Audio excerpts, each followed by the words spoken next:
Me oleme siis jõudnud ka selle saateosani, kus meil kaks Eesti tippautoajakirjanikku valivad välja kuu, kas nüüd kuu auto või vähemalt ühe sõiduvahendi, mis on millegi poolest silma paistnud. Ja meil on Robiga siin sel kuul saatest läbi käinud päris mitmed mudelid. Mis sulle, Robi, silma jäi nendest, mida me ise proovida saime? No mina olen jäänud ikkagi pidama nende kahe väiksema masina juurde. Üks oli ju Seat Cupra, mis meil oli, ja olgem ausad, see on ka... Selle Cupraga sai muuseas kõige kiirema ringi seal Tabasalus sõidetud. Koha pealt kiirema kui ühe teise automargiga Lenstardist. Ja mina sain siin just peksa selle autoga. Aga see oli üks minu üks lemmikut, sest mulle kiirus ja selline asi jubedalt meeldib ja muidugi ka Suzuki, sellepärast et Suzuki hind ja see hea pakkumine, et vana ja uus mudel täpselt sama hinnaga, lihtsalt see on nii hea diil, et see paneb mõtlema. Mina olen mugavuste mees, Cadillac'iga meeldis mulle sõita, liiga palju oli seal neid nuppe juba võiks öelda, et aga Fordi kaubikute seeria Transit näeb välja minu meelest nagu Ameerikas toodetud auto, aga see selleks.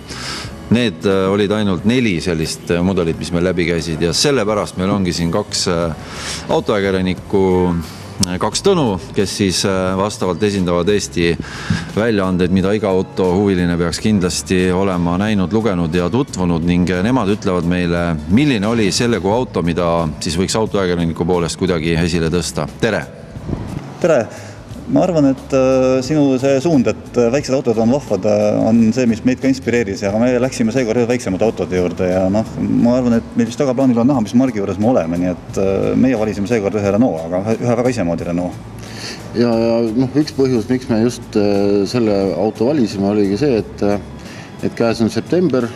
September on automaailmas väga oluline kuu, kuna just septembris toimub Eestis ainus autonäitus, mis üldse veel alles jäänud on. Ja loomulikult me üritasime ka nagu vaadata selle pilguga, et millised huvitavad esmaesitlusi Tartus see aasta näidatakse. Ja pärast siukest lühikest arutelu jõudsime ühisele seisukohale, et tegelikult kõige huvitavam auto on Renault Twingo, et neid põhjuseid on tegelikult päris mitu. Ta kindlasti ei saa küll olema Eesti automüügi tabelit absoluutselt tipus, sest et meie auto osti endiselt ei ole nii väikeste autode peale väga maias, aga auto on tehniliselt niivõrd põnev, et oleks patta ka mitte tähele panna, sest et kui meil on marinud ikka, et autol leiame viimastel aegadel ikka mootori eespoolt, siis siin me läheme ikka päris juurte juurde tagasi.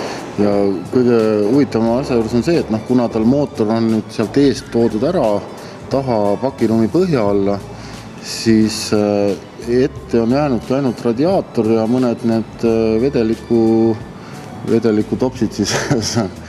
Et tänu sellele on see salongi osa on nagu niivõrd suureks läinud, et kui nüüd näiteks tal kõrvalistuja iste lasta alla, siis ja tagumise istme seljatugi ka alla, siis selle autoga saab vedada kuni 2,2 meetri pikkused asju, mis isegi ütleme siin mõne mahtuniversaali puhul on juba muutub küsitavaks. Kahtlemata ka see põnev jõuvalikute valik, sest 3 silindrit hakkab sellest klassi standardiks saama ja siin on meil neid valikus kogunisti 2, üks vabalt hingav, üks turvamootor.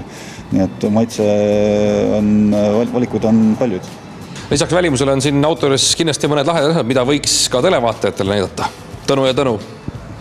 Jah, minu arust üks kõige pullim asi siin asja juures on see, et näiteks tüüpiline öelda rahvakeeli pardatšokk või siis kindel ajas käib autost välja ja teda ei pea mitte lihtsalt niisama käeotsust tassima. Nüüd saad võtta näiteks üle õla ja minna koju. Ja samamoodi on ka näiteks siin see keskmine laegas. Samamoodi saab välja võtta, koju viia, võilevad sisse panna hommikul. Tuleb seda tagasi. Selles mõttes päris palju nutikad lahendusi ja muidugi see R-Link nii-öelda nutisüsteem, mis annab kõik autoga nutitelefoni ära linkida. See on nagu päris huvitav. Nii, veel midagi? Kui see ridikul kaasa võtta ja poodi minna, siis seal parklas on kindlasti väga hea manööverdada, sest et tänu tagaveole ja väikestele gavariitidele see auto pöörab ringi umbes 1,5 väiksemas ringis, kui tavaliselt see autode puhul tavaline on. Nii et võib olla meeldivad üllatusi, millisesse kohtadesse selle autoga mahub. Ja hinnatase muidugi ka, et kui hinnanumber algab 8, aga küll selle lõpu poole peal, siis ega neid autosid, millel niisugune baashind on, ega neid väga palju Eestis võtta ei olegi. Hinna osas kindlasti muidugi seegi tähelepanuväärne, et Twingo on ju Eestis vana tuntud teatud mudel, aga see hinnanumber, mis sellele on joonistatud, on üle 1000 € odavam kui senisel mudelil, nii et märkisime saavutus.